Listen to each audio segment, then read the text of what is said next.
राम राज्य अब आएगा। पिछले कई वर्षों में ये नारा आपने खूब सुना होगा, हर घर भगवा लहराएगा, राम राज फिर से आएगा। लेकिन मैं आज तक ये समझ नहीं पाया हूं कि लोग किस राम राज्य की बात करते हैं, कौन सा राम राज्य लाना चाहते हैं। हमने तो केवल एक ही राम राज्य के बारे में पढ़ा है जो वाल्मीकि रामायण में आता है। अगर लोग उसी राम राज्य को लाना चाहते हैं तो उन्हें राम राज्य की ये सच्चाई जरूर जाननी चाहिए।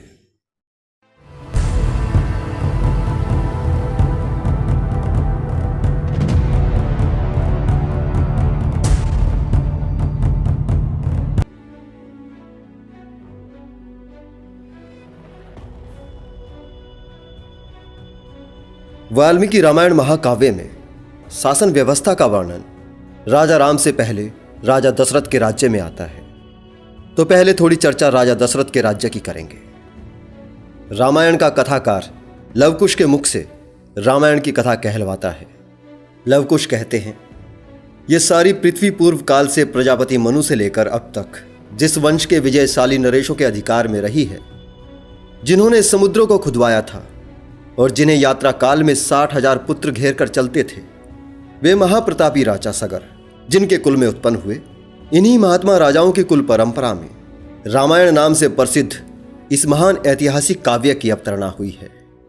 हम दोनों आदि से अंत तक इस सारे काव्य का पूर्ण रूप से गान करेंगे। इसके द्वारा धर्म, अर्थ, काम और मोक्ष चारों पुरुषार्थों की सिद्धि होती है।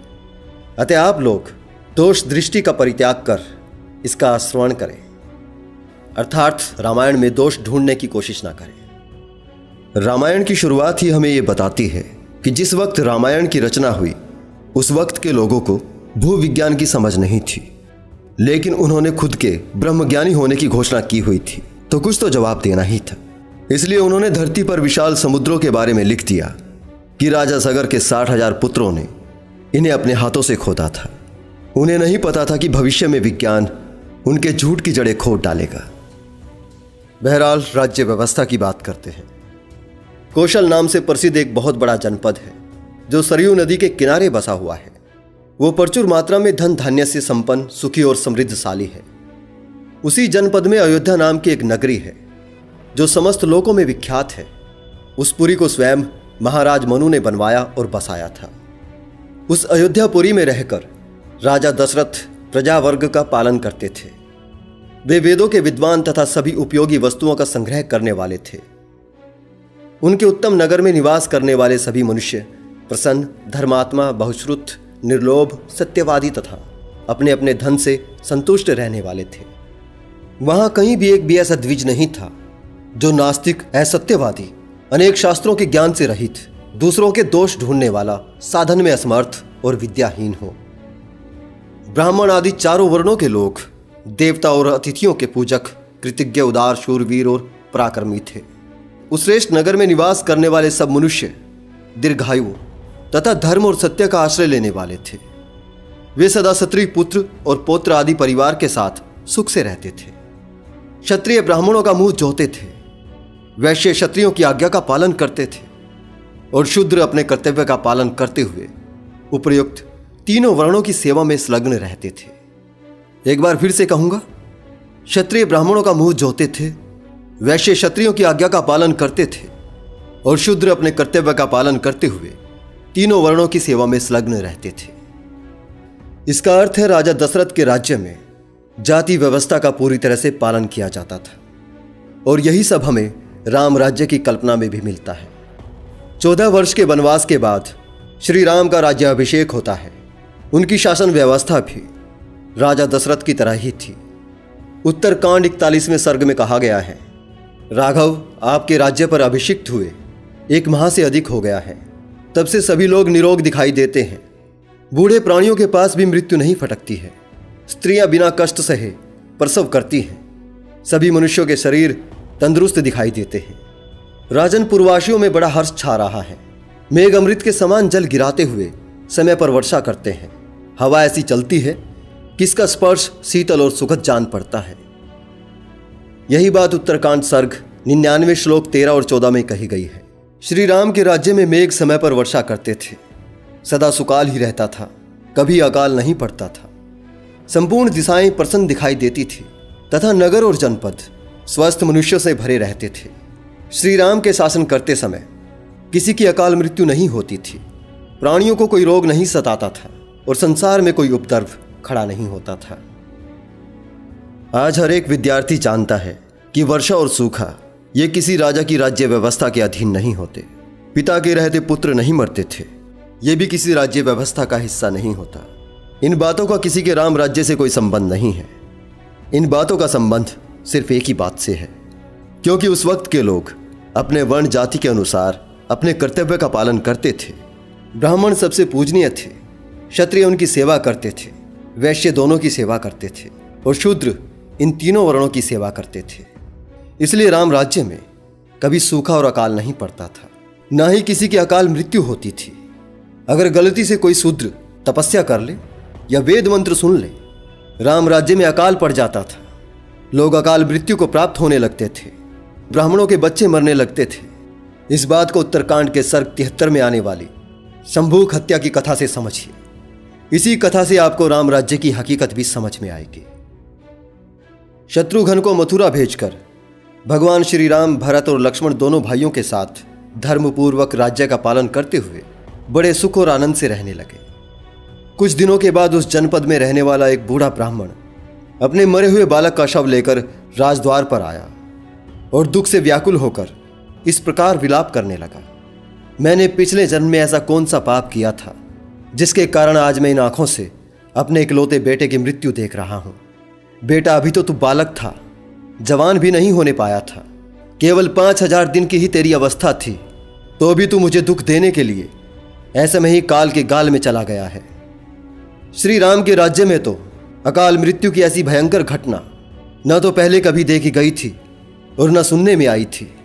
निसंदेश में श्री राम का ही कोई महान दुष्कर्म है जिससे इनके राज्य में रहने वाले बालकों की मृत्यु होने लगी। दूसरे राज्यों में रहने वाले बालकों को मृत्यु से भय नहीं है, अतः राजन, मृत्यु के वश में पड़े हुए इस बालक को जीवित कर दो, नहीं तो मैं अपनी स्त्री के साथ इसी द्वार पर अनाथ की भांति प्राण दे दूंगा। श्री राम, फिर ब्रह्महत्या का पाप लेकर तुम सुखी हो लेना। श्री राम, तुम्हारे अधीन रहने वाले हम लोगों पर ये बालक मरण रूपी दुख सहसा आ पड़ा है, जिससे हम स्वयं भी काल के अधीन हो गए हैं। अतः तुम्हारे इस राज्य में हमें थोड़ा सा भी सुख नहीं मिला।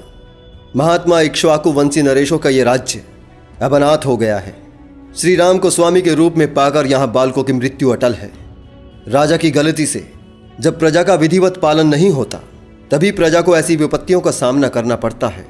राजा के दुराचारी होने पर ही प्रजा की अकाल मृत्यु होती है, या फिर जनपदों में रहने वाले लोग जब अनुचित कर्म करते हैं और वहाँ रक्षा की कोई व्यवस्था नहीं होती, उन्हें अनुचित कर्म करने से रोकने के लिए कोई उपाय नहीं किया जाता, तभी देश की प्रजा में अकाल मृत्यु का भय प्राप्त होता है।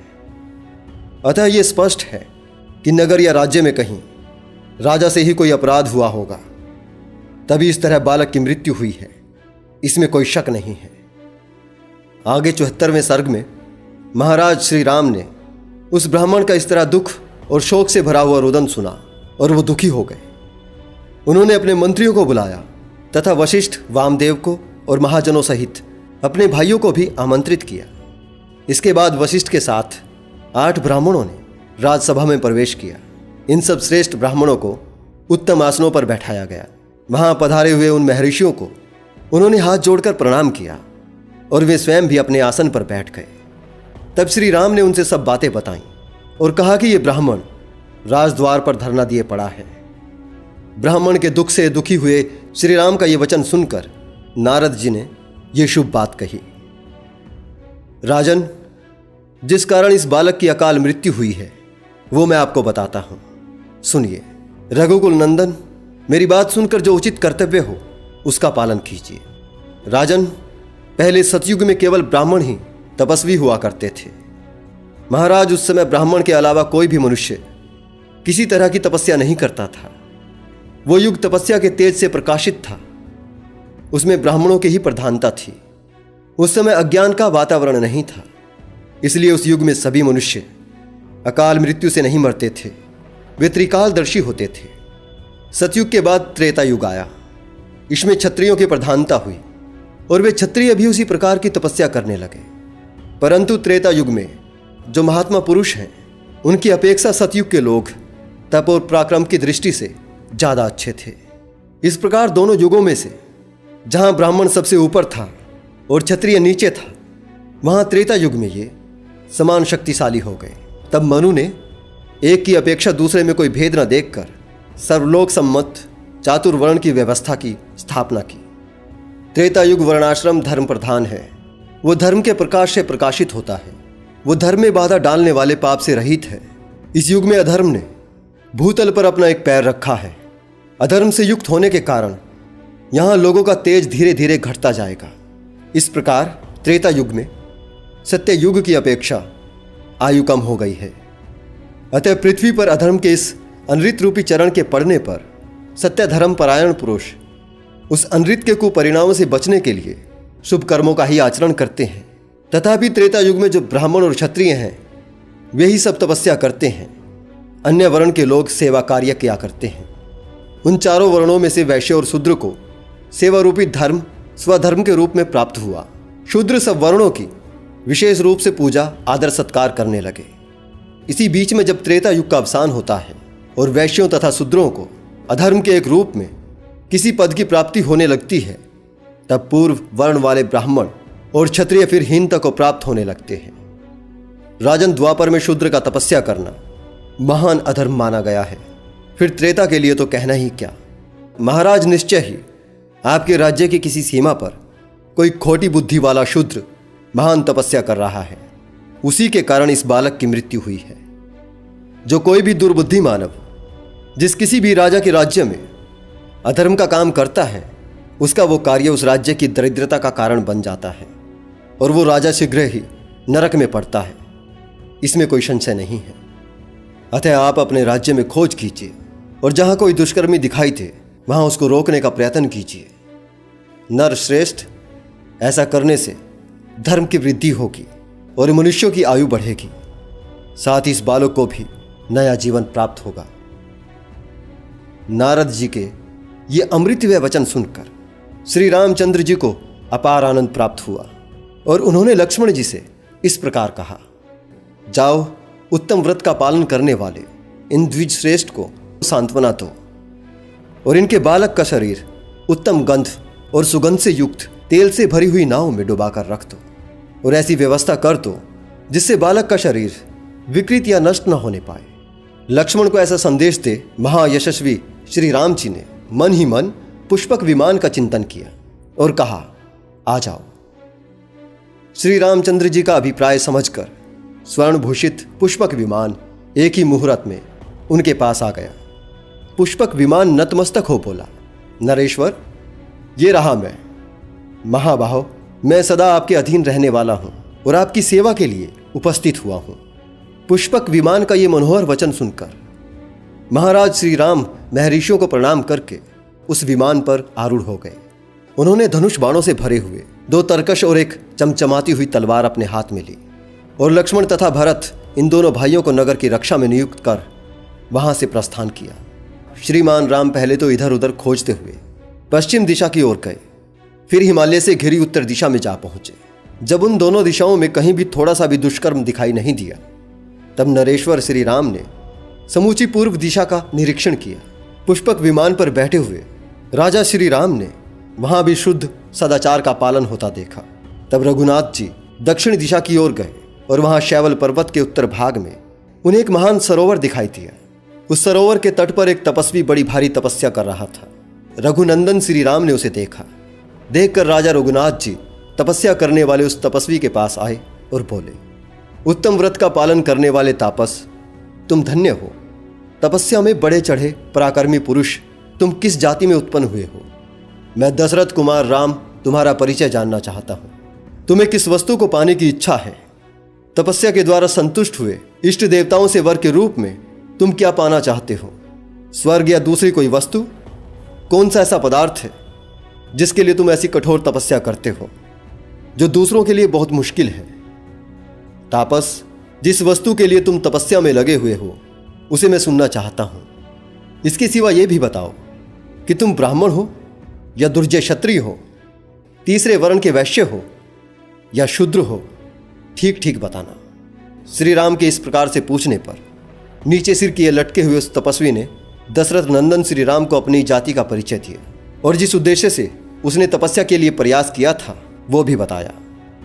कलेश रहित कर्म करने वाले भगवान राम का ये वचन सुनकर नीचे मस्तक किए लटका हुआ वो तथा कथित तपस्वी इस प्रकार बोला, महायशस्वी श्री राम, मैं शूद्र योनि में उत्पन्न हुआ हूं और सधे स्वर्गलोक में जाकर देवत्व प्राप्त करना चाहता हूं, इसलिए ऐसा उग्र तप कर रहा हूं। श्री राम, मैं झूठ नहीं बोलता, आप मुझे शूद्र समझिए, मेरा नाम शंभुक है। वो ये सब इस प्रकार से कह ही रहा था कि श्री राम ने मयान से चमचमाती हुई तलवार खींच ली और उसी से उसका सिर काट डाला। उस शूद्र का वध होते ही इंद्र और अग्नि सहित संपूर्ण देवता बहुत ठीक कहकर भगवान श्री राम की प्रशंसा करने लगे। उस समय उनके ऊपर वायुदेव ने पुष्पों की वर्षा की। वे सब देवता अत्यंत प्रसन्न होकर सत्य पराक्रमी श्री राम से बोले, महामते, आपने ये देवताओं का ही कार्य संपन्न किया है। शत्रुओं का दमन करने वाले रघुनंदन सौम्य श्री राम, आपके इस महान कर्म से ये शूद्र स्वर्गलोक नहीं जा सका, अतः आप जो वर चाहें मांग ले। देवताओं का ये वचन सुनकर सत्पराक्रमी श्री राम दोनों हाथ जोड़कर सहस्त्रों नेत्रधारी देवराज इंद्र से कहते हैं, यदि देवता मुझ पर प्रसन्न है तो वो ब्राह्मण पुत्र जीवित हो जाए, यही मेरे लिए सबसे उत्तम और अभिष्ट वर है। देवता लोग मुझे यही वर दे। मेरे ही किसी अपराध से ब्राह्मण का वो इकलौता बालक ऐसमय ही काल के गाल में चला गया है। मैंने ब्राह्मण के सामने ये प्रतिज्ञा की है कि मैं आपके पुत्र को जीवित कर दूंगा, अतः आप लोगों का कल्याण हो, आप उस ब्राह्मण बालक को जीवित कर दें, मेरी बात को झूठी ना करें। श्री रघुनाथ की ये बात सुनकर वे देवता उनसे प्रसन्नतापूर्वक बोले, आप संतुष्ट हो, वो बालक आज फिर जीवित हो गया है और अपने भाई बंधुओं से जा मिला है। आपने जिस मुहूर्त में इस शूद्र को मारा है उसी मुहूर्त में वो बालक जी उठा है। यही है रामायण का राम राज्य, भेदभाव की पराकाष्ठा, जिसमें एक राजा का परम कर्तव्य है कि उसके राज्य में कोई भी निम्न स्तर का व्यक्ति अगर तथाकथित ज्ञान हासिल करने की कोशिश करे तो उस राजा को चाहिए कि उसे खत्म कर दे। जिसमें जातिवादी व्यवस्था को बनाए रखना ही राजा का मुख्य कर्तव्य बताया गया है। अपनी जाति के अतिरिक्त कोई और कार्य करने पर मौत की सजा है। क्या ऐसे राम राज्य में कोई अंबेडकर पैदा हो सकता था, या आज वो गरीब आदिवासियों के बच्चे जो पढ़ लिख कर आईपीएस बनते हैं वो पैदा हो सकते थे? जिसमें केवल जातिवाद भरा हो, क्या ऐसे राम राज्य को आप लाना चाहेंगे?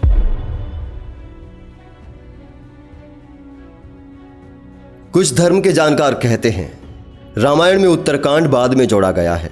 श्री राम के राज्य अभिषेक के साथ ही रामायण समाप्त हो जाती है। अगर ये अध्याय रामायण में बाद में जोड़े गए हैं तो मैं पूछना चाहता हूं, किसके द्वारा जोड़े गए हैं और क्यों जोड़े गए हैं और आज भी क्यों जुड़े हुए हैं? और मैं पूछना चाहता हूं, अगर ये अध्याय बाद में जोड़े गए हैं, रामायण श्री राम के राज्य अभिषेक के साथ ही खत्म हो जाती है, तो फिर किस राम राज्य की बात करते हैं? रामायण के कुछ अध्यायों और कथाओं को झूठा कह देने से बात खत्म नहीं हो जाती। यही जातिवादी मानसिकता रामचरितमानस में भी मिलती है, जहां बार बार एक जाति विशेष को पूजनीय और गंवार, शूद्र और नारी को ताड़न के अधिकारी बताया गया है। और बाकी पुराणों के तो कहने ही क्या। खुद से अपने अपने धर्म ग्रंथों को पढ़िए और समझिए, तब आपको समझ में आएगा इंसानियत के लिए किसी राम या किसी रहीम का राज भला नहीं था।